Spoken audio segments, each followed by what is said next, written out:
Hello बच्चों, कैसे हैं आप सब? I hope you all are doing well.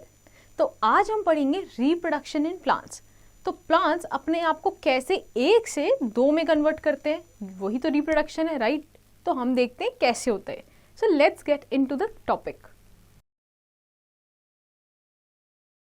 A characteristic feature of all living organisms is that they give birth to young ones of their own kind. But what would happen if new generation of species were not produced from their parents? Then the earth would turn out to be a barren place with no life. Since the lifespan of an organism is limited, so they need to multiply their numbers. The ability of all living organisms to produce new individuals of their own kind is called reproduction. In plants, there are many different modes of reproduction. Some grow out of the parent's body to form its part. Some form spores, while some break up into two or more fragments. Let us study about these different modes of reproduction found in plants in details. So basically, जितने भी living organisms है, ठीक है, वो अपने young ones को birth देते हैं, राइट? डिवाइड करते हैं, मल्टीप्लाई करते हैं, मतलब रिप्रोड्यूस करते हैं। क्यों? क्योंकि अगर ऐसे नहीं होगा तो क्या होगा कि रिप्रोडक्शन लेट से नहीं हुआ तो एक टाइम बाद क्या प्लांट्स की स्पीशीज ही खत्म हो जाएंगी, राइट? तो इसीलिए प्लांट्स के पास क्या डिफरेंट वेज है रिप्रोडक्शन के, तो वही हम देखते हैं। So let's see reproduction in plants. Reproduction is a fundamental feature of all living organisms, including plants. Generally, all the plants growing around us consist of two main parts. So basically, living organism जितने भी हैं सभी reproduce करते हैं, right? So be there plant or animals, सभी reproduce करते हैं, right? Generally क्या होता है, कोई भी जो प्लांट होता है उसके दो पार्ट्स होते हैं, एक होता है वेजिटेटिव पार्ट, एक होता है reproductive part. Okay, so let's see that. So the vegetative part of the plant includes roots, stems, leaves and buds are vegetative part of plants. These are concerned with nutrition and growth. तो basically vegetative part का क्या मतलब हुआ कि जो भी part plant को growth में हेल्प करता है, राइट? न्यूट्रिशन में, ग्रोथ में हेल्प करता है. तो कौन कौन से? रूट से कंडक्शन होता है वाटर का, स्टेम्स में भी स्टोमेटा प्रेजेंट होते हैं, ठीक है, लीव्स हो गया, सब में क्या हो रहा है, न्यूट्रिशन बन रहा है, राइट? ग्रोथ हो रही है. तो इस पार्ट को क्या बोलते हैं? Vegetative part. Next comes the reproductive part. So this is primarily concern with reproduction of the plant. It comprises of the flower. A plant have both male and female parts born on the same flower, or they may born on different flowers. After growing for a certain period, most of the plants bear flowers. You might have seen flowering of mango trees during spring season. Juicy mangoes are obtained from the flowers. Every fruit has two parts, pulp and seed. We usually eat the pulp and mostly discard the seed, but remember that these seeds obtained from flowers germinate and form new plants. So basically reproductive part plant का वो part होता है जो किसमें? Reproduction में काम आता है, ठीक है?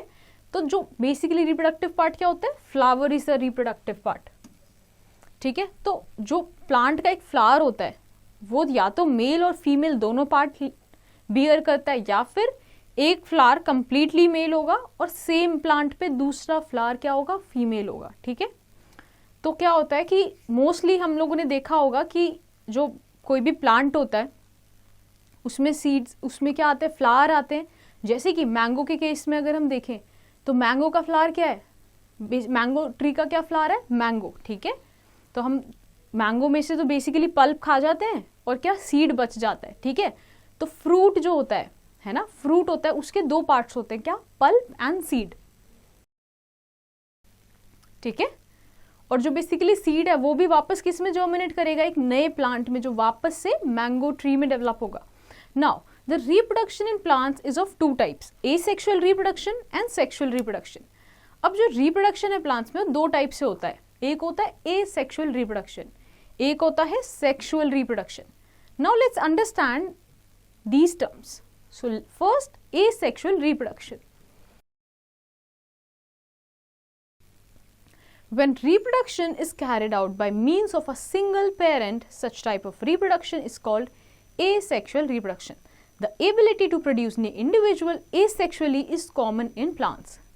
Asexual reproduction is carried out by various ways in plants. In the given flow chart, types of asexual production and parts of the plants used are listed.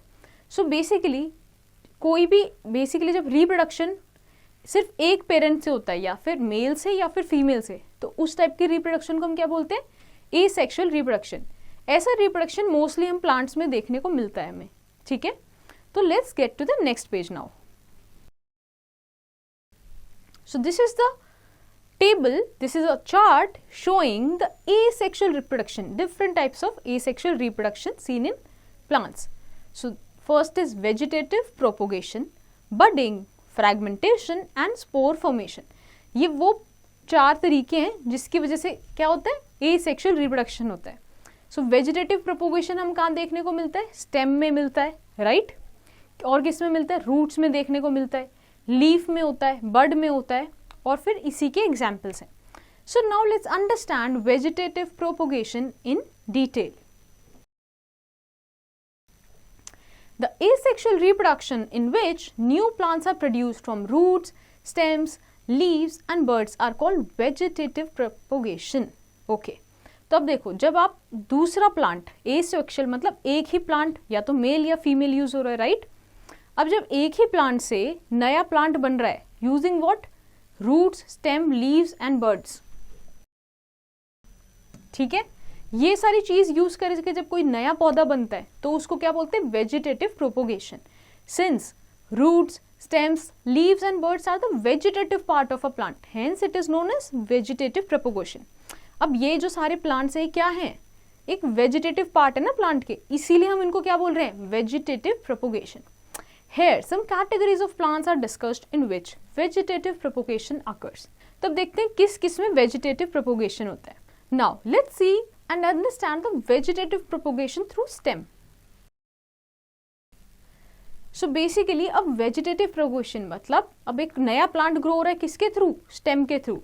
So let's see the examples. कहाँ कहाँ ऐसा होता है. First is runner. Strawberry and grass are the most common examples of runners. In runners, vegetative propagation occurs through the stem.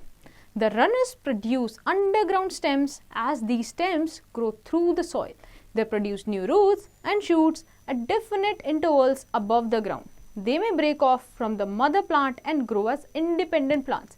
So basically आपने strawberries या grass तो आपने देखा ही होगा, तो ये एग्जाम्पल है रनर्स के. तो इस केस में क्या होता है, वेजिटेटिव प्रोपोगेशन से ये लोग ग्रो करते हैं. ठीक है, अब मोस्टली क्या होता है, जो इनकी स्टेम्स होती हैं, ठीक है, ये अंडरग्राउंड ही मूव कर रही होती हैं, राइट? जैसे एक रूट मूव करती है बट ये अंडरग्राउंड इनकी स्टेम मूव करती है, जिसकी वजह से क्या होता है, रूट्स और शूट्स इनके इंटरवल, एक पर्टिकुलर इंटरवल पे ग्रो करने लगते हैं और एक टाइम में क्या फिर ब्रेक ऑफ कर जाते हैं मदर प्लांट से और फिर क्या एक इंडिपेंडेंट प्लांट ग्रो करते हैं, right? Now let's move to the next way, next plant that is tuber. और इसका एग्जाम्पल क्या है, tuber. Potato is the common example of tuber. In fact tuber is the swollen end of the special underground stem. It is swollen because it stores food in it. It has a number of eyes on its surface that grows into the buds. तो हम दूसरा क्या देखते हैं stems में, जो basically tuber होते हैं. पोटैटो में आपने देखा होगा कैसे ग्रो होता है पोटैटो, उसके रूट्स के एंड पे हम देखते हैं पोटैटो को, राइट? दिस, तो इसको हम क्या बोलते हैं, this is swollen part is called the tuber. Okay, अब ये स्वॉलन क्यों होता है, क्योंकि इसमें ही तो स्टोर हो रखा है ना फूड, राइट? इसी को तो हम कंज्यूम करते हैं. जो पोटैटो होता है इसमें छोटे छोटे आप आईज होती हैं जिसको हम बड भी बोलते हैं, राइट? ऐसे बहुत छोटा छोटा सरफेस पे आपको बड दिखेगा, वहां से क्या है वापस से ग्रो हो सकता है, right? Now let's do one thing and understand a concept. So what you have to do is take a potato and cut a piece of it so that there is at least one eye intact on it. Bury this piece in the soil and keep the soil moist by sprinkling water on it. After few days, you will observe a new plant developing from the eye. This shows the vegetative propagation in plant tuber. So basically आपको क्या करना है, एक potato लेना है और उसको cut कर देना है. मेक श्योर कि आप वो जो कट कर रहे हो उसमें कम से कम एक ऐसा जगह होनी चाहिए जहाँ से आई हो, बेसिकली बड दिख रहा हो आपको, ठीक है। फिर उसके बाद इसको आपको सॉइल में डाल देना और थोड़ा सा पानी डालते रहना, राइट, ताकि वो ग्रो कर सके। अब आप कुछ टाइम बाद देखोगे कि वहाँ से एक छोटा सा प्लांट ग्रो कर रहा है। So this shows that vegetative propagation किस में हो रहा है, हमने पोटैटो ट्यूबर में। Now let's see the example of rhizome. Ginger and turmeric are very common example of rhizomes. Rhizomes are underground stems that have buds which give rise to new plants. These are thick, horizontally growing stems in which bud develop into branches which grow upward into the air and then produce normal green leaves. Roots develop from the lower surface of the underground stem. Rhizomes bear distinct nodes, internodes, scaly leaves and adventitious roots. So basically rhizome के example क्या है, ginger और turmeric. तो यहाँ पे हम कैसे देखने को मिलते हैं स्टेम्स के केस में वेजिटेटिव प्रोपोगेशन। तो बेसिकली होता क्या है, जो इसकी स्टेम्स होती है वो अंडरग्राउंड होती हैं, ठीक है, और वो ही किस में ग्रो कर रही होती हैं, टर्मरिक और जिंजर में, राइट। अब क्या होता है, जैसे जैसे इनके नोड्स आते हैं, ठीक है, वो ब्रांचेस क्रिएट करने लग जाती है, ठीक है, और ग्रो करने लग जाती है, जैसे आप ये पिक्चर में देख रहे हो, राइट। और जो रूट्स होती हैं वो लोअर सरफेस पे डेवलप होती हैं अंडरग्राउंड स्टेम में, ठीक है। Now let's go to the next page. So next example, vegetative propagation through stem is bulb. Onion and lilies are bulbs, which are underground stems. The scales present on them are modified leaves that contain stored food.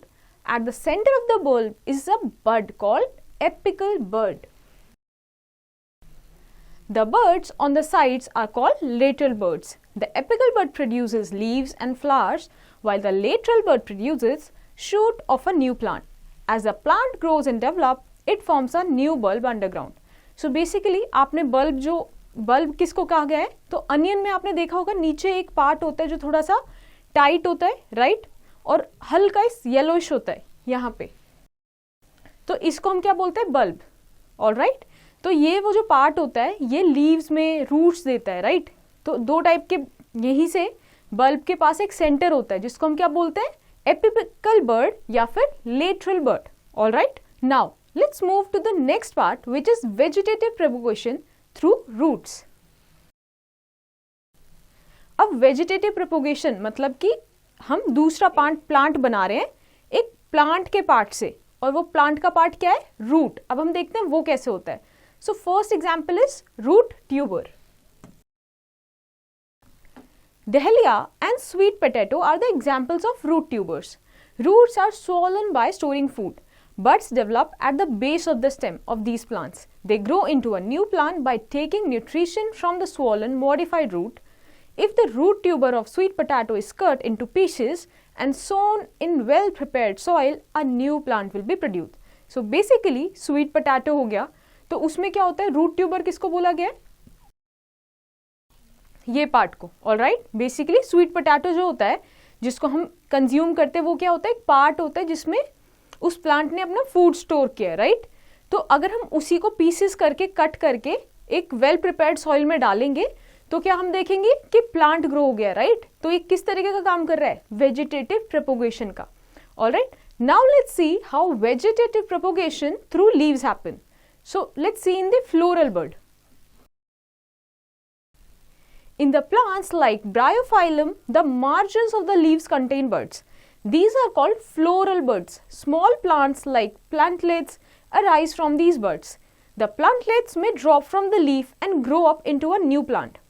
So, basically floral bud क्या होता है, जैसे एक Bryophyllum एक plant है, उसके जो leaves होते हैं उसके margin पे buds होते हैं। तो आप जैसे फोटो में भी देख सकते हो,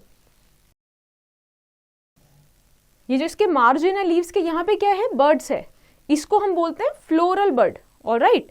तो ये ही बर्ड छोटे छोटे प्लांट्स में अराइज हो जाते हैं, छोटे छोटे प्लांट में ग्रो हो जाते हैं, और फिर ये क्या होता है, लीव से ड्रॉप हो जाते हैं नीचे ग्राउंड पे, और ये वापस से एक नया प्लांट दे देते हैं, alright.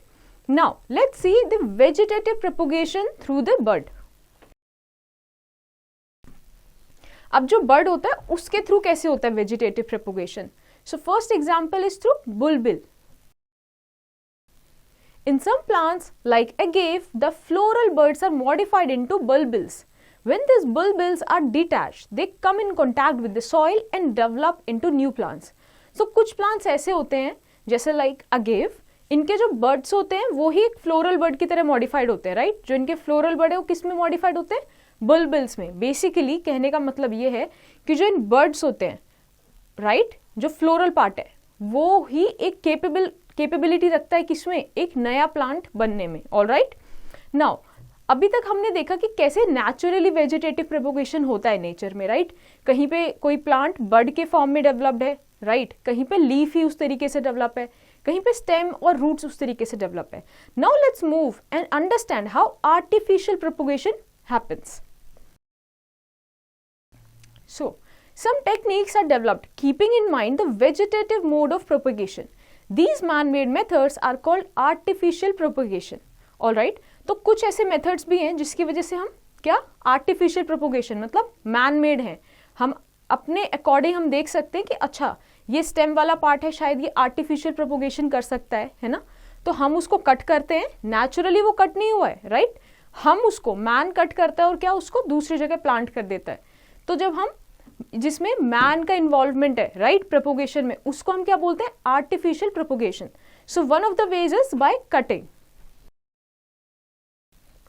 In this method, a healthy and young branch of a plant having nodes and internodes is cut off and the planted in moist soil. It produces roots and grows into a new plant. This method is used to propagate plants like rose, bulguinia, cactus, sugarcane, etc. So basically क्या होता है, जैसे कुछ plants होते हैं, जैसे आपने plants में क्या देखे? नोड्स होते हैं, इंटरनोड्स होते हैं, राइट? अब नोड्स एंड इंटरनोड्स पे खासियत क्या होती है? Let's see.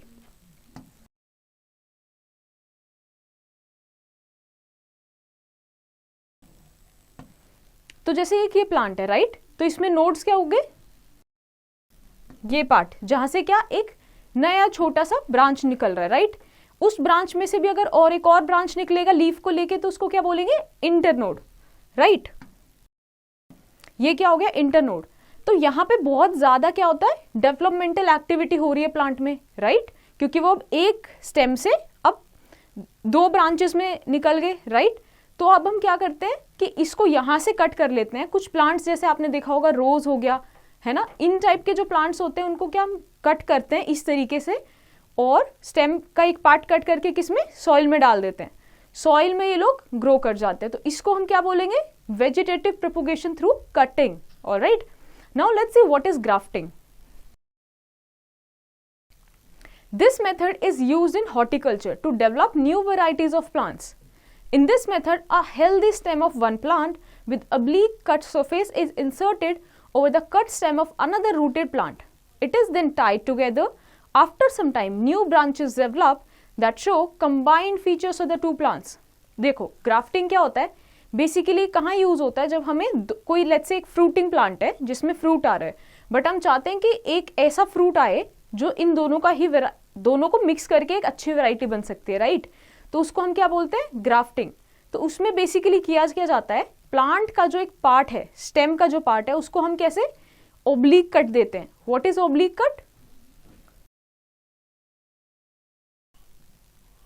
Like this. Alright, ऐसे हम कट करके क्या करते हैं? दो स्टेम को ज्वाइन कर देते हैं, ठीक है? दो डिफरेंट प्लांट की स्टेम को ज्वाइन कर देते हैं और फिर क्या होता है? हम उसको कवर कर देते हैं बाहर से, ताकि क्या कोई भी माइक्रोब या कोई भी इन्फेक्शन ना उसमें. फिर उसके बाद क्या कर देते हैं? उसको प्लांट कर देते हैं और फिर वेट करते हैं. तो क्या हम देखते हैं कि जो आगे जो प्लांट ग्रो हुआ है उसमें कंबाइंड फीचर्स है, right? Now let's move to the next page. Third way is by layering. In this method, a branch of a plant is bent towards the ground and covered by moist soil. After some time, roots develop from the covered part. The bent branch is later cut and made to grow into a new plant. Plants like jasmine and bougainvillea are developed by this method. तो basically क्या होता है? जैसे आपका एक plant का part है, उसको आप नीचे की तरफ मूव कर देते हो, बेंड कर देते हो, लाइक दिस, ओके? और फिर क्या होता है? वो सॉइल के नीचे ही ग्रो होता रहता है, उसमें रूट्स भी आने लग जाती है और फिर एक वो नया ही प्लांट बन जाता है, राइट?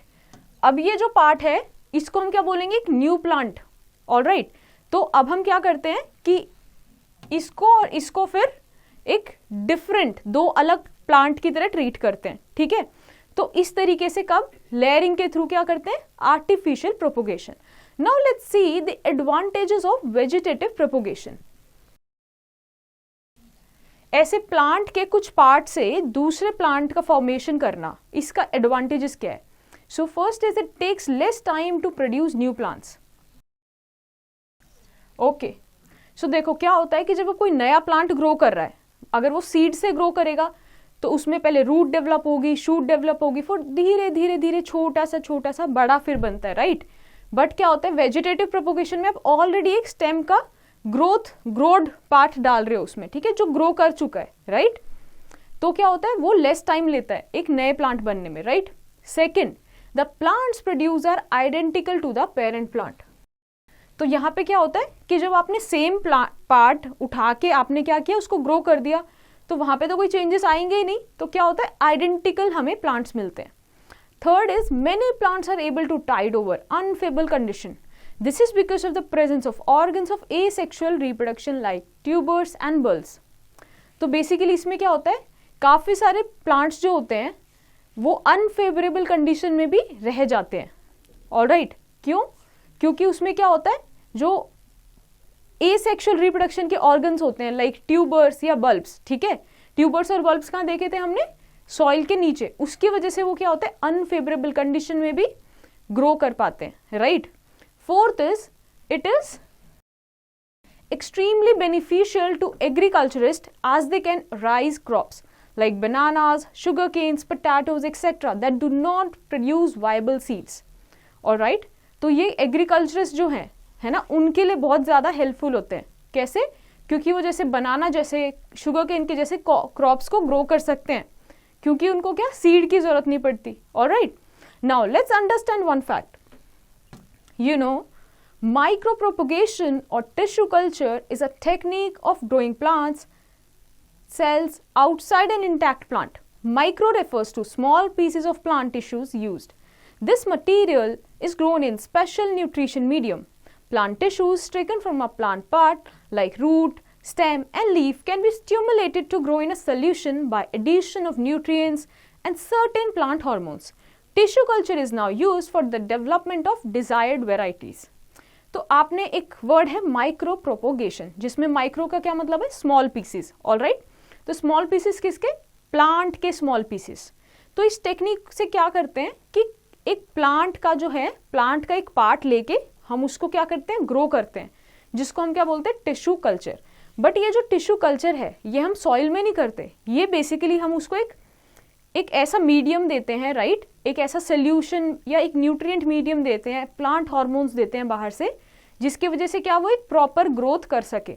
इससे क्या करते हैं हम लोग, ये हम यूज करते हैं कहाँ पे, अपना एक डिजायर्ड वैरायटी को ग्रो करने के लिए। Alright, now let's go to the next topic which is budding. In this mode of asexual reproduction, the parent cell grows and divides to form a new cell, which is called daughter cell. Okay, the daughter cell stays attached to the parent cell while it grows, and when it is fully grown, it detaches from the parental cell. The newly formed cell is an exact copy of the parent cell. This mode is commonly seen in Hydra and yeast. Okay, तो अब budding में क्या होता है, ये budding basically हमें कहाँ देखने को मिलती है, Hydra में, ठीक है। Budding is a form of asexual reproduction. Asexual reproduction मतलब क्या हुआ, जिसमें एक ही पेरेंट रिप्रोडक्शन में इन्वॉल्व है, राइट। तो अभी देखो, जैसे ये हाइड्रा है, ठीक है, and it has bud on its surface, this thing, right. Bud से क्या होता है, एक डॉटर सेल, ठीक है, एक डॉटर सेल प्रोड्यूस होता है, जिसको हम क्या बोलते हैं, न्यू हाइड्रा। ओके, तो फिर क्या होता है, जैसे जैसे वो बड़ा होता है, अब वो बड़ा होने के बाद क्या होता है, यहां से डिटैच हो जाता है, and it give rise to a new daughter hydra. Okay, alright, sometimes the buds do not detach from the parent cell and the chain of bud is formed. This is called a colony. Parent cell requires moisture, food and warmth in order to grow. Okay, तो कई बार क्या होता है कि जैसे colony formation भी होने लगता है। तो जैसे अभी हम लोगों ने क्या देखा था कि जो न्यू डॉटर बॉडी ग्रो करती है वो क्या कर जाती है, डिटैच कर जाती है। ऑलराइट, ये क्या करती है, डिटैच कर जाती है। बट जब कॉलोनी फॉर्म होती है तो क्या होता है, ये जो डॉटर ग्रो करती है पेरेंट बॉडी पे, वो क्या डिटैच नहीं करते, एक के ऊपर क्या ग्रो कर जाते हैं। तो ये क्या फॉर्म करते हैं, चेन, जिसको हम बोलते हैं कॉलोनी। जो पेरेंट सेल होता है राइट, उसको एक पर्टिकुलर मॉइस्चर, फूड और वार्म एनवायरनमेंट चाहिए होता है क्या, ग्रो करने के लिए। ठीक है, now let's go to the next page. Let's perform an experiment to observe budding in yeast cells under a microscope. So, what we will require? We will require dry yeast powder, sugar, microscope, water, glass slide, cover slip and petri dish. So, what we have to do? We have to mix sugar in water to make a solution in petri dish. Add a pinch of dry yeast powder in the solution. Leave it in a warm place for about 2 hours. Take a drop of this liquid on the glass slide and place the cover slip onto it. Examine the slide under the microscope. So basically आपको क्या करना है, एक sugar का solution बना लेना है, alright, एक पेट्री डिश में, और फिर उसमें एक ड्राई यीस्ट जो हमने लिया है अभी, ड्राई यीस्ट का एक पिंच डाल देना है. ड्राई यीस्ट बेसिकली क्या, वो ग्रो कर जाएगा राइट, इसीलिए हमें उसे कितना 2 घंटे तक छोड़ देना है एक वार्म प्लेस में, ताकि यीस्ट ग्रो कर जाए. फिर हमें इसी लिक्विड को थोड़ा सा स्लाइड के ऊपर रख के, कवर स्लिप लगा के, किसमें, माइक्रोस्कोप के अंदर देखना है.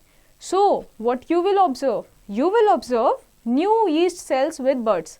सम of this may form colony. This show that yeast produces asexually by budding. तो आप माइक्रोस्कोप के अंदर क्या देखोगे, आप देखोगे यीस्ट की कॉलोनीज बन गई है. मतलब जैसे मान लो कि ये आपने क्या है, माइक्रोस्कोप के अंदर दिख रहा है, तो आपको क्या दिखेगा, ऐसे आपको छोटे छोटे क्या कॉलोनीज दिखेंगी. तो ये क्या है, ये कॉलोनी है. ये क्या है, यीस्ट के सेल्स नहीं है.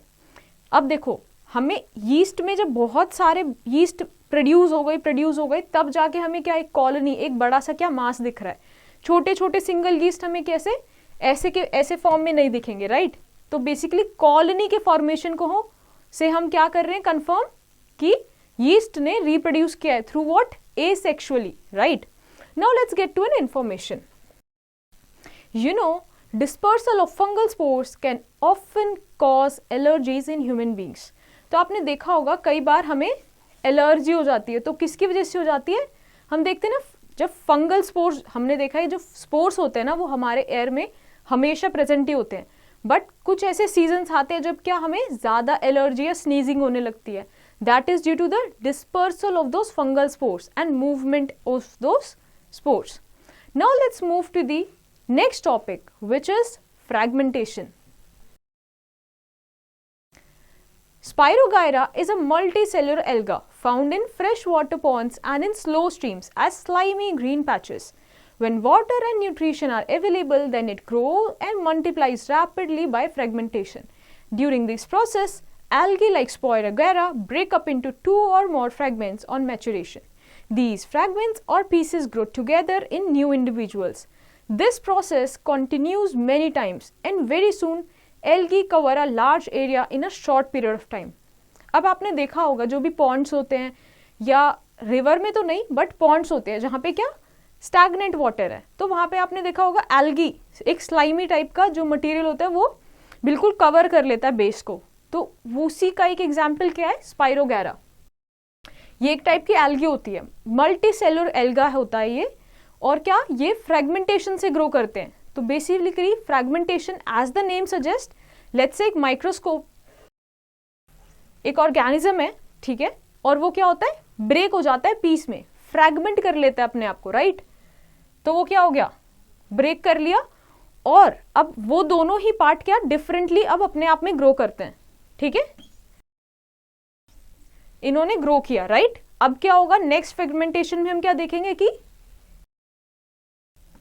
ये भी अपने आप में क्या, फ्रैगमेंट क्रिएट कर लेंगे, और फिर इन दोनों के दोनों पार्ट्स क्या करेंगे, ग्रो करेंगे. तो ऐसे ये डिवाइड करते हैं. Alright, now let's get to a question. The stagnant water bodies develop slimy green cover. What does that represent? Alright, very simple question. तो you will do this question by your own based on your understanding. All right, Now let's go to the next topic, which is spore formation. The spore are asexual reproductive bodies found in plants groups like fungi, mosses, ferns. If a piece of bread is kept in a warm and moist place, mold is grown over it, which is a kind of fungus. When this sample of bread mold is examined under a microscope, fine threads-like structure called hyphae with knob-like structure called sporangia can be seen. Each knob has hundreds of minute spores inside it. When the sporangium, singular of sporangia, is ripened, it bursts open and disperses the spores into the air. Being very light, they can cover long distances. When favorable conditions are available, a spore germinates and develops into a new mold. Mold can grow on wood, paper, carpet and food. Basically, अब spore formation क्या होता है? देखो, spore क्या होता है? एक asexual mode of reproduction है, ठीक है? इसमें कहाँ पे प्लांट ग्रुप्स जैसे फंजाई हो गए, मॉसिस हो गए, ये क्या करते हैं? स्पोर फॉर्मेशन से रिप्रोडक्शन करते हैं, ठीक है? तो आपने देखा होगा ब्रेड, अगर बहुत दिनों के लिए अगर हम ब्रेड को ऐसे खुला छोड़ दें तो क्या होता है? उसमें हम देखते हैं कि मोल्ड आ गया है, राइट? एक ऐसे डार्क कलर का चीज हमें दिखने लगती है, तो वो क्या है? बेसिकली स्पोर फॉर्मेशन हो गया है वहां पे, ठीक है? तो बेसिकली क्या होता है कि जब अगर हम मोल्ड को माइक्रोस्कोप के अंदर देखेंगे तो हमें क्या दिखेगा? थ्रेड लाइक स्ट्रक्चर्स दिखेंगे, राइट? थ्रेड लाइक स्ट्रक्चर्स दिखते हैं, उनको क्या बोलते हैं हम? हाइफे। और उनके ऊपर एक नॉब होता है जिसको हम क्या बोलते हैं? स्पोरांजिया। ऑलराइट, तो ऐसे ही ये जो नॉब लाइक स्ट्रक्चर होते हैं बहुत ज्यादा प्रेजेंट होते हैं, ठीक है? ऐसे होते हैं, ऑलराइट, ऐसे बहुत ज्यादा प्रेजेंट होते हैं। तो जब ये ग्रो करते हैं तो क्या होता है? राइप जब कर जाते हैं ये, तो क्या बर्स्ट कर जाते हैं फिर, ठीक है? बर्स्ट करने पे क्या निकलता है? स्पोर्स निकलते हैं, ठीक है? स्पोर्स निकलते हैं, और स्पोर्स इतने लाइट होते हैं तो क्या होता है? जब थोड़ा सा भी अगर हवा चलती है, कोई भी एयर करंट चलता है, तो क्या डिस्पर्स हो जाते हैं, एक प्लेस से दूसरी प्लेस तक चले जाते हैं, और जब राइट एनवायरनमेंट आता है तो क्या है? जर्मिनेट कर जाते हैं। तो ऐसे ही क्या होता है? स्पोर फॉर्मेशन से आगे क्या? जर्मिनेशन, रिप्रोडक्शन होता है। ऑलराइट, सिंस ये कोई भी एनवायरनमेंट में ग्रो कर जाते हैं तो ये वुड पे, पेपर पे, कारपेट पे, फूड पे हमें कहीं भी देखने को मिल जाएंगे। Alright, now let's move to the next page. Let's pull your sleeves and do one experiment. Take some moist bread and keep it in a warm place for 2 days. If it gets, sprinkle some water to keep it moist. After 2 days, you can see molds growing on it. Now, use a magnifying glass and observe the surface of bread. You will see fine thread-like projections called hyphae and tiny rounded structures that contain spores. Put out one of these and observe under a microscope. You will see tiny spores. From where have these spores come? Okay? तो आपको क्या करना है कि एक moist bread लेना है, ठीक है? और उसको एक वार्म प्लेस पे 2 दिनों के लिए रख देना है। अगर जरूरत पड़े तो थोड़ा सा उसको क्या बाहर से स्प्रिंकल करना है वाटर से। After 2 days you will what observe? Bread पे क्या माउल्ड्स आ गए हैं, ठीक है? तो आप उसको क्या करोगे? उस माउल्ड वाले पार्ट को एक माइक्रोस्कोप से देखोगे तो you will observe thread like structures, ठीक है? तो अभी हमने पढ़ा था ना हाइफे और स्पोर्स के बारे में, वो ही आपको दिखेंगे। आपको क्या करना है? उसमें तो थोड़ा सा पार्ट लेके माइक्रोस्कोप के अंदर से देखना है। You have to question that, you have to think that ये जो स्पोर्स जो हमें दिख रहे हैं आए कहाँ से एक्चुअली में, right? Now based on your understanding answer yes और no in the front of these sentences. Alright, now let's move to the next topic, which is sexual reproduction. Flowering plants usually undergo sexual reproduction. Flowers carry the reproductive part of a plant. The flower has both male and female reproductive parts. The female reproductive structure are called pistils and carpels, while the male reproductive part are called the stamens. Alright, तो basically जो भी flowering plants होते हैं, ऐसे plants जिसमें भी हम क्या देख रहे हैं? फ्लावर्स देख रहे हैं, ठीक है? तो वो क्या करते हैं? वो कैसे एक प्लांट से दूसरे प्लांट तक बनते हैं? That is through sexual reproduction. Okay, तो सेक्सुअल रिप्रोडक्शन का क्या मतलब हुआ कि एक मेल प्लांट और एक फीमेल प्लांट दोनों ही इन्वॉल्व होंगे किसमें? दूसरे प्लांट को बनाने में। ऑलराइट, उसको हम बोलते हैं सेक्सुअल रिप्रोडक्शन। तो एक फ्लावर के पास दोनों ही पार्ट होते हैं, रिप्रोडक्टिव पार्ट होते हैं, मेल भी होता है फीमेल भी होता है, राइट। तो मेल फीमेल रिप्रोडक्टिव पार्ट क्या है, पिस्टल्स एंड कार्पल्स, और मेल रिप्रोडक्टिव पार्ट है stamens, alright. However, not all flowers carry both the male and female reproductive parts. Some flowers carry either the male or the female reproductive part. Such flowers are known as unisexual flowers. Alright, तो कुछ plants ऐसे होते हैं, कुछ flowering plants ऐसे होते हैं जिसमें या तो सिर्फ मेल ही reproductive part होगा या फिर फीमेल ही reproductive part होगा, alright। ऐसे flowers को हम क्या बोलते हैं, ऐसे plants को unisexual flowers, ठीक है। Usually, plants produce unisexual flowers with male or female reproductive part, but the same plant may also have both the female or the male unisexual flowers. Flowers that carry both the male and female reproductive parts are known as bisexual flowers. Bisexual flowers are also called complete flowers. The female and male reproductive parts produce the female and male gametes respectively. So basically देखो, let's say एक plant है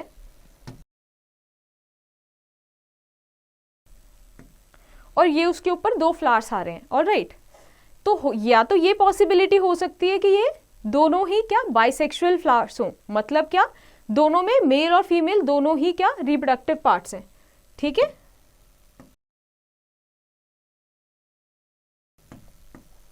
या तो दोनों ही में mail और female हो सकते हैं, या फिर क्या होगा, एक फ्लावर में सिर्फ मेल होगा और उसी प्लांट के दूसरे फ्लावर में भी क्या होगा, सिर्फ मेल होगा, ऑलराइट। तो या तो एक जो प्लांट है वो जितने भी उसमें फ्लावर्स आएंगे या तो वो क्या होगा, बाइसेक्सुअल फ्लावर्स होंगे या फिर यूनिसेक्सुअल फ्लावर्स होंगे। तो जो बाइसेक्सुअल फ्लावर्स होता है उसको हम क्या कंप्लीट फ्लावर भी बोलते हैं। अब हम कंप्लीट फ्लावर क्यों बोलते हैं, इसलिए क्योंकि बाइसेक्सुअल का मतलब क्या था, जिसमें मेल और फीमेल रिप्रोडक्टिव ऑर्गन्स दोनों है, राइट। तो जब कंप्लीट फ्लावर इसलिए बोल रहे हैं क्योंकि रिप्रोडक्शन के लिए हमें दोनों ऑर्गन्स चाहिए, तो वो फ्लावर जिसमें रिप्रोडक्टिव ऑर्गन्स दोनों हैं उसको हम क्या बोलेंगे, complete flower, alright. A complete flower has all the 4 parts, sepals, petals, stamens and carpals, while an incomplete flower has one of these parts missing, alright.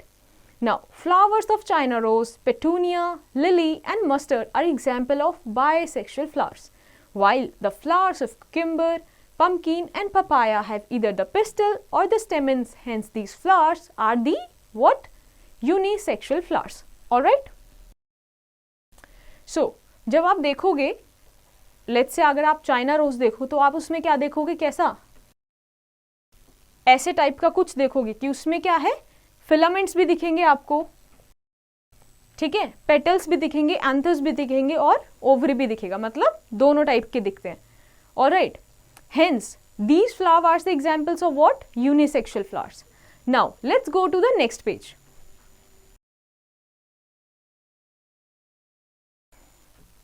Late us discuss the reproductive part of a flower. अब हम देखते हैं कि reproductive part of flower में कौन कौन सी चीजें involve होती हैं, ठीक है। So the first part is pistil और carpel. It is made up of 3 parts, stigma, style and ovary. The topmost part of pistil is stigma which is sticky. The style is a long tube that attaches the stigma to the lowest part of pistil which is ovary. The ovary contains one or more ovules that contain the female gamete or the egg. So basically जो pistol या फिर carpel जिसको हम बोलते हैं उसके कितने parts हैं, वो 3 पार्ट से मिलके बना है। फर्स्ट पार्ट है stigma, this upper part, alright. तो ये स्टिग्मा जो होता है ये क्या स्टिकी होता है, ठीक है, ये क्या होता है, स्टिकी होता है। अब ये स्टिकी क्यों होता है, इसका भी एक रीजन है, वो हम आगे पढ़ेंगे। Now second part of pistil is style. Style contains a narrow tube. This part, all right. Style फिर किससे ज्वाइंट होती है, ओवरी से।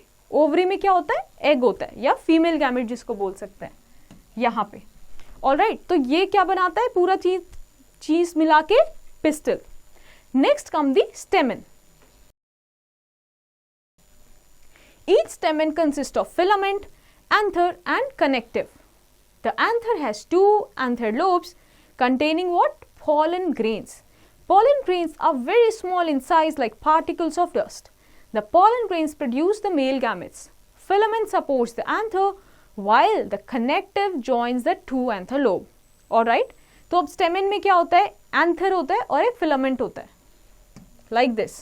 तो बेसिकली आप देखोगे फिलामेंट क्या है? एक ट्यूब है, ठीक है, जो एंथर को सपोर्ट कर रही है. एंथर उसके ऊपर बेसिकली रखा हुआ है, सपोर्ट रखा है, ठीक है.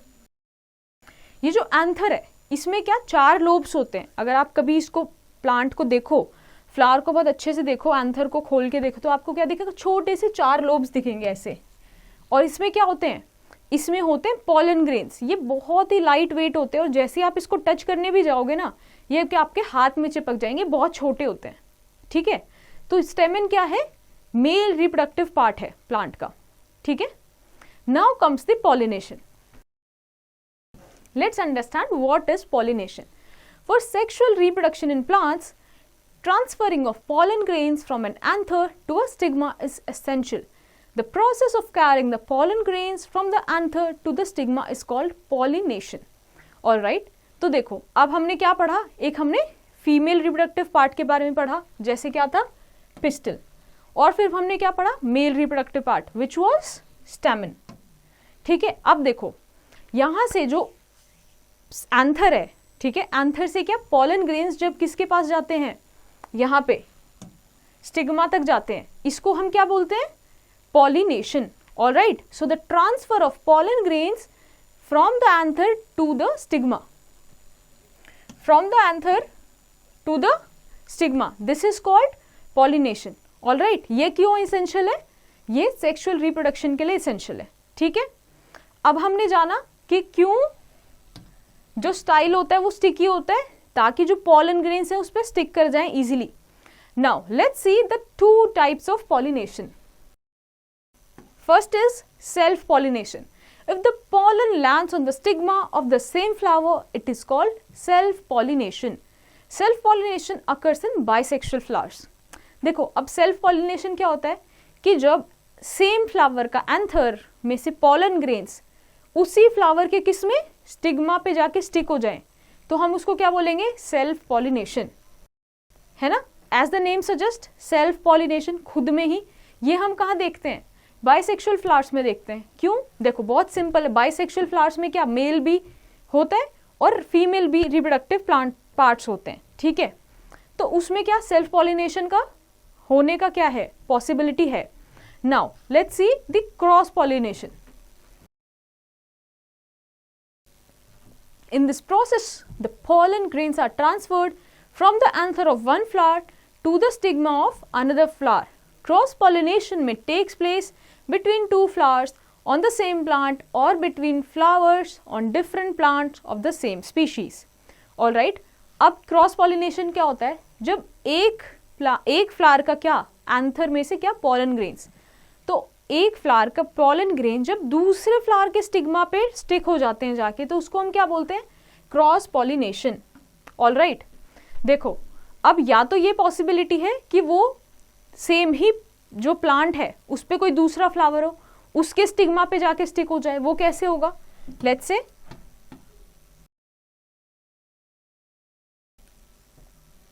से कोई प्लांट है जिसमें काफी सारे फ्लावर है, ठीक है, ऊपर नीचे फ्लावर्स होते हैं ना. तो लेट्स से यहां से पॉलन ग्रेन नीचे वाले फ्लावर पे कहां? उसके एंथर मतलब उसके स्टिग्मा पे जाके स्टिक हो जाए, तो इसको क्या बोलेंगे? Cross pollination. बट एक और पॉसिबिलिटी क्या है कि यहां पे एक दूसरा प्लांट है, ठीक है, और यहां के पॉलन इधर जाके स्टिग्मा पे अटैच हो जाए, तो क्या बोलेंगे हम इसको? तब भी क्रॉस पॉलिनेशन बोलेंगे. ऑलराइट, बट मेक श्योर क्या? स्पीशीज सेम होना चाहिए. स्पीशीज सेम होना चाहिए. Alright, now pull your sleeves up and do an experiment. Take seeds of Nestorium and plant them in 2 pots filled with soil. Water the pots regularly so that the soil remains moist. Keep a watch on the pots and observe how the first shoot and leaves emerge. Keep a record of the changes taking place as the plant grows. Note when the first flower buds appear. At this point, cover the pot completely with nylon net so that no insect can reach the flower. Take care that the pods are not exposed to the strong winds. Let the flower bloom in both the pods. When a few flowers dry up after a few days, watch closely. Do you see seeds developing in the pot covered with nylon net? What is missing there? Observe for few weeks. Record the number of seeds produced in each pot. Which pot has less? Why? Alright. तो एक बहुत interesting experiment है. आपको क्या करना है, 2 pots लेने हैं और उसमें क्या नेस्टोरियम का सीड्स डाल देना है. ऑलराइट. और उसको क्या जो भी उसको एनवायरनमेंट चाहिए, like moist environment, sunlight, water, आप उसको बराबर देते रहो. तो आप देखोगे धीरे धीरे क्या एक छोटा सा शूट डेवलप हुआ, फिर 1-2 पत्ते आए, 4 पत्ते आए. तो आपको ये चीज़ ऑब्जर्व करते रहनी है और इसको रिकॉर्ड में रखना है. ठीक है. फिर आप देखोगे कि एक फ्लावर बड आया छोटा सा. तो उस प्लांट को क्या करोगे आप, एक पॉट को आप बिल्कुल कवर कर दोगे. किससे? नायलॉन के नेट से. ठीक है. फिर आपने क्या करना है कि आप देखोगे एक प्लांट में तो फ्लावरिंग हो गई, दूसरे फ्लावर में क्या हुआ है, दूसरे प्लांट में जो सीड्स थी वो अब सीड्स बनने लग गई हैं. तो दोनों ही प्लांट में आपने कुछ जो भी चेंजेस आए हैं वो ऑब्जर्व करने हैं. राइट. आपको फिगर आउट करना है कि कुछ तो मिसिंग है. दोनों प्लांट में जो चेंजेस आए हैं वो डिफरेंट आए हैं. Right. So you have to observe for a week and record the number of seeds produced in each pot. Alright. और देखना है, सोचना है कि ये जो पॉट में डिफरेंस आया है सीड्स में, ये डिफरेंस क्यों आया. Alright. Now let's move to the next page. Let's see the agents of pollination. अभी क्या हम लोगों ने पढ़ा पॉलिनेशन होता क्या क्या है, राइट, और कैसे. बट कैसे वो होता है एक्चुअल में पॉलिनेशन. ठीक है. जो पॉलन ग्रेन्स है वो स्टेमेंस तक जाते कैसे हैं वो हम पढ़ेंगे किसमें, एजेंट्स ऑफ पॉलिनेशन में. Wind, insects, water are the most common agents of pollination. For aquatic plants, water serves as the pollinating agent. Pollen grains are released in water and carried to other flowers by water currents. Other agents like squirrel, bats, birds, etc. also help in pollination. Conifers such as pine trees do not produce flowers, but they produce 2 types of cones on the same tree.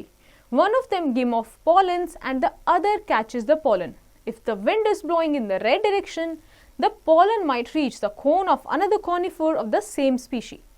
Alright, अभी हमने क्या देखा कि agents क्या क्या हैं pollination के, wind हो गया, insect, water.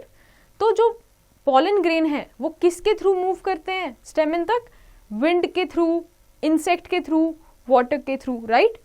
कई बार जो aquatic plants होते हैं उसमें हम कैसे देखते हैं, उसमें पॉलन कैसे जाता है अपने फीमेल रिप्रोडक्टिव पार्ट तक, through water only. Right. Pollinating agent क्या हुआ, वाटर हुआ. अब देखो कई बार क्या होता है कि जैसे लेट्स से ये क्या है, प्लांट है और यहाँ पे ये पानी के नीचे है. तो ये कैसे जाता है मेल रिप्रोडक्टिव पार्ट फीमेल तक, थ्रू वाटर ओनली. तो वाटर, पॉलन ग्रेन्स कहाँ, वाटर में ही रिलीज होते हैं. राइट. अच्छा, अब कुछ ट्रीज ऐसे भी होते हैं जिसको हम क्या बोलते हैं, conifers such as pine trees. ये क्या करते हैं, फ्लावर प्रोड्यूस नहीं करते, बट इन्हीं के ऊपर ये 2 चीज प्रोड्यूस करते हैं जिसको हम क्या बोलते हैं, कोन्स. कोन्स 2 टाइप के होते हैं. एक जो होता है पॉलन ग्रेन रिलीज करते हैं और क्या एक पॉलन कैच करते हैं. ठीक है. तो जब विंड चलती है तो क्या होता है कि जो पॉलन ग्रेन है वो क्या दूसरे कोन पे जो पॉलन कैच करता है क्या उस पे जाके अटैच हो जाते हैं, या फिर कई बार क्या होता है दूसरे ट्री में जो सेम स्पीशी का है उस पे भी पॉलन ग्रेन चले जाते हैं. Right. Now let's understand the fertilization. Our next topic is fertilization.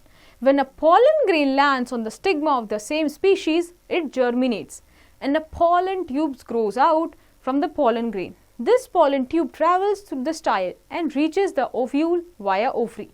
The pollen tube carries the male gamete. After reaching the ovule, the tip of the tube bursts, releasing the male gamete. The male gamete fuses with the female gamete to form a zygote. This process is called fertilization. So basically अभी तक हम लोगों ने क्या देखा कि हमने पढ़ लिया कि एक मेल रिप्रोडक्टिव पार्ट है, एक फीमेल रिप्रोडक्टिव पार्ट है. राइट. मेल रिप्रोडक्टिव पार्ट में से क्या पॉलन ग्रेन रिलीज होते हैं. हमने ये भी पढ़ा कि कौन कौन से तरीके हैं जिसकी वजह से क्या पॉलन ग्रेन रिलीज होकर क्या फीमेल रिप्रोडक्टिव पार्ट तक जाते हैं, जैसे विंड्स हुआ, इंसेक्ट हुए. राइट. अब ये दोनों एक दूसरे से मीट भी हो गए. ठीक है. पॉलन ग्रेन एंथर के ऊपर आ भी गया, स्टिग्मा के ऊपर. अब अब क्या होता है उसको हम पढ़ते हैं किसके अंडर, फर्टिलाइजेशन के अंदर। तो सबसे पहले क्या होता है, जैसे ही पॉलन ग्रेन स्टिग्मा के ऊपर लैंड करता है क्या होता है, जर्मिनेशन स्टार्ट हो जाता है, जर्मिनेशन स्टार्ट हो जाता है और पॉलन ट्यूब ग्रो करती है। पॉलन ट्यूब क्या होती है, लेट्स से ये पॉलन था जो आया किस पे, स्टिग्मा पे, तो अब ये ग्रो करने लगता है। ऐसे करके एक ट्यूब होती है जो इसमें से ग्रो नीचे की तरफ करती है और ये कहाँ तक पहुंचती है, स्टाइल जो हमने पढ़ा था उसके नीचे नीचे कहाँ, ओवरी तक पहुंचती है। ठीक है, ये पहुंचती है कहाँ तक, ओवरी तक पहुंचती है। और फिर इस पॉलन ग्रेन बेसिकली है क्या, मेल गैमीट है, राइट, मेल गैमीट है। तो ये फिर कहाँ तक पहुंचते हैं, ओवरी, जहाँ पे क्या है, फीमेल गैमीट। तो यहाँ पे फ्यूजन होता है मेल गैमीट का और फीमेल गैमीट का, इसको हम क्या बोलते हैं, fertilization. So the fusion of male and female gamete to form zygote is called fertilization. Now let's see the fruit and seed formation. अभी हमने देखा कि क्या फर्टिलाइजेशन हुआ, अब फर्टिलाइजेशन के बाद होगा वो हम देखते हैं किसमें, फ्रूट एंड सीड फॉर्मेशन में। After the formation of zygote, the petals, sepals and stamens fall off. The style and stigma also fall. Only the ovary remains, which contain the fertilized ovule containing the zygote. The zygote is single-celled, which begins to divide and form embryo. Meanwhile, the walls of ovule develop hard layers. Thus, ovule develop into seed consisting of a baby plant, the embryo, while the ripened ovary becomes the fruit. As seed formation proceeds, the ovary begins to swell and changes into fruit. Fruit may be juicy like mangoes, peaches, pears, papaya, oranges and apples, or it may be hard like almonds and walnuts. Alright, तो देखो अब क्या हमने पढ़ा कि fertilisation हो गया, क्या हो गया, फॉर्मेशन ऑफ जाइगोट स्टार्ट हो गया अब। ठीक है, तो जैसे ही जाइगोट बना तभी क्या होता है, जो भी फ्लावर में आगे हम देखते हैं ना पेटल्स होती है, सेपल्स मतलब फ्लावर के जो भी पार्ट्स होते हैं वो क्या ड्राई करके गिरने लग जाते हैं। तो बेसिकली अब बचा वहां पे क्या, सिर्फ वो एक जाइगोट बचा। ठीक है, सब क्या गिर जाते हैं, बाकी ये सारी चीजें फॉल ऑफ। नाउ जाइगोट जो है वो धीरे धीरे फर्टिलाइज होने लगता है। ठीक है, विद टाइम वो क्या बना देता है, वो बना देता है ग्रो करके एम्ब्रियो। ठीक है, बेसिकली जाइगोट और एम्ब्रियो में क्या डिफरेंस है, जाइगोट जैसे ही मेल और फीमेल जो गेमीट्स थे वो फ्यूज हुए, अब जाइगोट ग्रो करता रहा, एक सेल था ये, ठीक है, एक सेल से और सेल बने और सेल बने, तो क्या बन गया फिर एम्ब्रियो। ठीक है, अब क्या होता है, जैसे ही और ग्रो करने लगता है तो जो ओवरी होती है वो भी ग्रो करती है, राइट। जो ओवरी होती है हमने देखा था जहां पे फ्यूजन हुआ था। ठीक है, ओवरी ग्रो करके राइप होके क्या बनाती है, फ्रूट बनाती है। ठीक है, और जैसे ही सीड फॉर्मेशन अब आगे बढ़ता है तो जो ओवरी होती है वो स्वेल कर देती है और क्या बना देती है, फ्रूट बना देती है। ऑलराइट, फ्रूट बना देती है।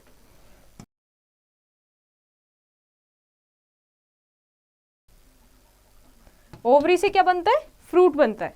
ठीक है, और फ्रूट हमने देखा है कि डिफरेंट टाइप्स के होते हैं, कोई जूसी होते हैं, है ना, कोई टाइट भी होते हैं, जैसे किसमें आलमंड्स और वॉलनट्स में देखते हैं हम लोग। ठीक है, तो ऐसे हमने क्या देखा, फ्रूट एंड सीड फॉर्मेशन। ठीक है, this can you also see in the picture here. Alright, now let's get to an information. The jackfruit is the largest seed-bearing fruit that grows on a tree. Jackfruit may reach 90 centimeter in length and weighs up to 34 kgs. But the undisputed record for the world's largest fruit is a 670 kg pumpkin. तो jackfruit जो है वो largest है जो seed beer करता है। ठीक है, jackfruit is the largest seed bearing fruit. अब जो ग्रो करता है ट्री पे, राइट, तो एक ऐसा फ्रूट है ये जो ट्री पे ग्रो करता है और किसकी लार्जेस्ट सीड है। ठीक है, इससे कितना लेंथ बढ़ जाती है, 90 सेंटीमीटर। ऑलराइट, और कितना 34 केजीज तक भी इसका वेट जाता है। बट वर्ल्ड रिकॉर्ड किसका है, एक लार्जेस्ट पंपकिन का जो अभी तक कितने केजीज में ग्रो हुआ है, 670 केजीज का pumpkin. Alright, now let's understand one more thing. Do you know what is hybridization? Have you ever heard of it? So it is a technique by which the desirable characteristics of two plants are carried to a kind of plant that is hybrid plant. Hybrid varieties are often better as a good characteristic of both parents and incorporated in one variety. For example, for food plants, desirable characteristics are higher yield, natural resistance to disease and favorable agronomic traits. All these traits can be incorporated by hybridization. So basically hybridization एक ऐसी technique होती है जिससे हम क्या करते हैं, दो प्लांट्स की जो भी अच्छी वाली क्वालिटीज़ होती है, लेट्स से एक प्लांट ऐसा है जिसमें फ्रूट्स बहुत ज़्यादा आते हैं, एक प्लांट ऐसा है जो बहुत अच्छा रेजिस्टेंट है अपने एनवायरनमेंट से, उनको हम हाइब्रिड बना देते हैं. उनकी दोनों की क्वालिटी ये वाली पिक करके हम एक ऐसा प्लांट बनाते हैं जिसमें क्या दोनों की क्वालिटीज़ हैं. उस वैरायटी को हम क्या बोलते हैं, हाइब्रिड वैरायटी. ठीक है, और इस प्रोसेस को बोलते हैं हाइब्रिडाइजेशन. बट कई बार क्या होता है, हाइब्रिड वैरायटी जब हम बनाते हैं तो क्या होता है, जो सीड्स होती है ना वो बहुत ज़्यादा क्या अच्छी भी नहीं बनती. क्यों?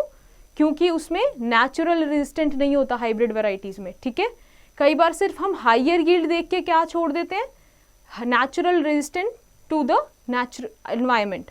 ऑल राइट, तो ये बहुत ही सोच समझ के चीज़ें देखनी चाहिए कि कब कहाँ पे हमें हाइब्रिडाइजेशन की ज़रूरत है, कहाँ पे नहीं है.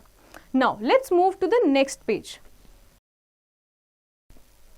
So, now let's understand the seed dispersal. Why seed dispersal is important and how it is dispersed actually. If seeds of a plant grow near the parent plant, it becomes overcrowded at one place. This gives rise to the competition between the parent plant and its own seedling for sunlight, water and minerals. So the seed need to be dispersed over a wide area where they stand a better chance of finding the right conditions to grow. Hence, the process of which seeds are scattered to distant places is known as seed dispersal. The various method of seed dispersal ensures that a large number of seeds have got a good chance of growing up to produce seed of their own. Seed dispersal may occur in following ways. So, before we move forward, let's understand why it is necessary. तो basically आपने देखा होगा जैसे कोई भी एक plant grow करता है, ठीक है, और अब वो क्या अपने सीड्स बना रहा है. ठीक है, तो अगर वो वहीं पे गिर के सीड्स और ग्रो करने लग जाएंगे तो क्या होगा, कई एक टाइम बाद क्या होगा कि जो सीड्स हैं वहाँ पे जो प्लांट ग्रो कर रहे हैं, दे विल फील कि सनलाइट, वाटर, मिनरल्स, इन सब के बीच में क्या कंपटीशन क्रिएट हो जाएगा, है ना, प्लांट, पेरेंट प्लांट और उसके दूसरे प्लांट जो ग्रो कर रहे हैं. तो इसीलिए जो सीड्स हैं वो क्या डिस्पर्स होना ज़रूरी है. ऑल राइट, तो इसीलिए किस चीज़ का ज़रूरत होता है, सीड डिस्पर्सल का. सीड डिस्पर्सल मतलब जब एक प्लेस से दूसरी प्लेस तक सीड्स जाता है तो हम उसको क्या बोलते हैं, सीड डिस्पर्सल. नाउ जैसे अभी हमने देखा था कि पॉलिनेशन भी किसी मीडियम के थ्रू हो रहा था, जैसे कि इंसेक्ट्स के थ्रू, विंड के थ्रू, वैसे ही सीड डिस्पर्सल के लिए भी मीडियम है. Now let's understand what are those. So first is dispersal by wind. Wind के थ्रू कैसे डिस्पर्सल होता है. The seeds which are light in weight are easily carried by wind to a new place. For example, the seeds of grasses are very light and can be carried long distances by the wind. There are some more plants in which seeds are dispersed by wind. Orchid plants has seeds almost as fine as dust. Dandelion has hair growth which acts like tiny parachutes and carry the seeds far away from the parent plant. These hairy growths are also found in silk, cotton. Drumstick and maple seeds have wings which helps in dispersal. Mother, ack and sunflower plants have hairy fruits which are blown away to far off places by winds. तो आपने देखा होगा कुछ ऐसी seeds होती हैं जिसके जो सीड्स होती हैं ना बहुत ही लाइट वेट होती हैं. ऑलराइट, जैसे ऑर्चिड जो प्लांट होता है आपने देखा होगा जो उसकी सीड होती है बहुत ही लाइट वेट होती है. तो क्या होती है, जैसी विंड चलती है या फिर हल्की सी भी कोई विंड चलेगी तो क्या होता है, वो जो सीड होती है वो डिस्पर्स करने लग जाती है, मतलब हवा के साथ बह के क्या दूसरी जगह पे चली जाती है. तो हम इसको क्या बोलते हैं, dispersal by wind. Next come the dispersal by water. Fruits of water lily and coconut have a spongy outer coat that helps them to float. Coconut seeds can travel to thousands of kilometers across seas and oceans. अच्छा, अब dispersal किसके through होता है? दूसरा, water के through. तो जो भी आइलैंड के आसपास के जो फ्रूट्स आप देखोगे, सीड्स देखोगे, वो कैसे होते हैं? बहुत ही टफ नट्स वाले, राइट? जैसे कोकोनट हो गया, राइट? तो उसका जो कोट होता है आपने देखा होगा कैसा, बहुत ही आउटर हार्ड होता है. क्यों? क्योंकि ताकि वो फ्लोट कर सके, राइट? उसका सीड ही इस तरीके से बना है ताकि वो फ्लोट कर सके वाटर पे, राइट? तो वो फ्लोट करके क्या बहुत दूर दूसरी तरफ चले जाता है. तो इस तरीके से भी कैसे डिस्पर्सल होता है. Now let's get to a question. Why are seeds which are dispersed by water covered with hard covering? अच्छा, अभी हमने डिस्कस किया, so you have to find this out. Now, dispersal by animals and birds. Birds and animals also help in dispersing seeds. Some plants such as blackberry, cherry, apple, mango, etc. have juicy fruits that birds and animals like to eat. The animals eat the whole fruit, but only juicy part is digested. The seeds are thrown away or passed out through the excretion. In this way, the seeds can reach far away from the parent plant. New plants grow from these seeds. तो अच्छा, आपने कई बार ऐसे देखा होगा कि जो भी बर्ड्स होती हैं या फिर स्क्वारल को देखा होगा, जनरली वो क्या करते हैं, कोई भी एक फ्रूट है उसको खाते हैं, राइट? या पेड़ में से उठा लिया, कहीं से उठा लिया, राइट? और उसका जो जूसी पार्ट है वो तो खा लेते हैं, बट उनका काम क्या होता है? उड़ जाते हैं, राइट? या स्क्वायरल एक जगह से दूसरी जगह पे भागती रहती है.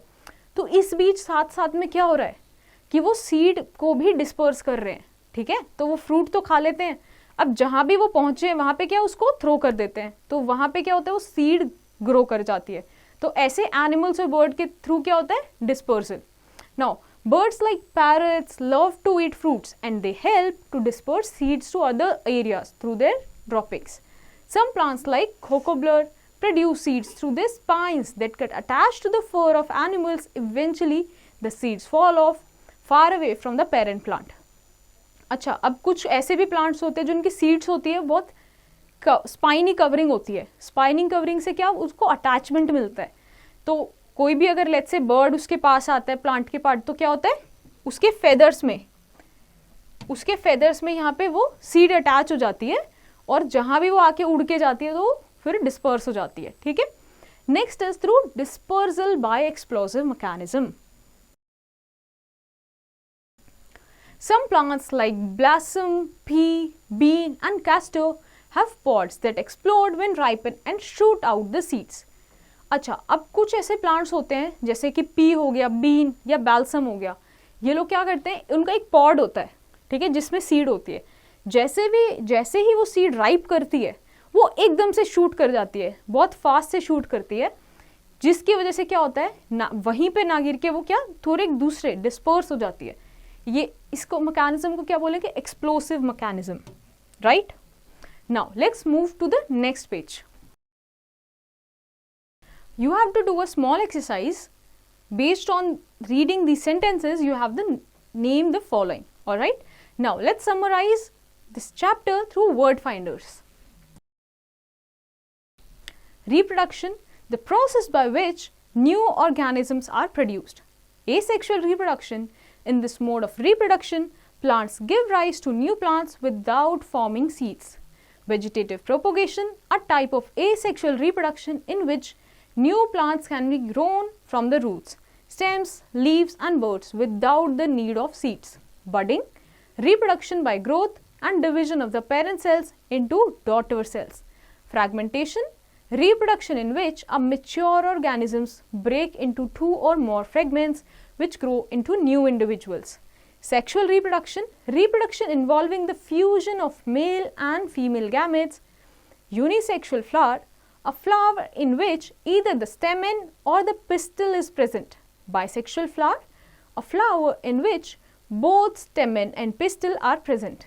Pollination, transfer of pollen grain from anther to the stigma of plant. And fertilization, it is the fusion of male and female gametes after pollination.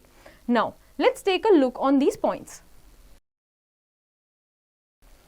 The process of reproduction ensures that all living beings leave behind individuals of their own kind so that continuity of the species is maintained in future. There are two types of reproduction in plants, asexual and sexual. In plants, asexual reproductions occur by vegetative propagation, budding, fragmentation and spore formation. There are many artificial methods of propagating plants that are used in gardens, horticulture and agriculture. There are cutting, grafting and layering. The male gamete are found inside the pollen grain and female gametes are found in the ovule. The flower may be bisexual, bearing both male and female reproductive part, or unisexual with either of the reproductive parts. Through the process of pollination, pollen grains are transferred from anther to the stigma of the same flower or the different flower of the same kind. Wind, water, insects and animals act as agents of pollination. All flowering plants are characterized by having seeds enclosed by a covering called the fruit. The fertilized ovule forms the seed while the fruit is the ripened ovary. Seed dispersal is necessary as it prevents the plant from overcrowding, competing for water, sunlight, minerals and air.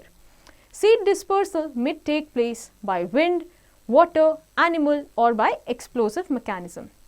I hope आपको ये chapter समझ आया होगा based on our understanding and reading. Alright, so you have to do this exercise in your homework.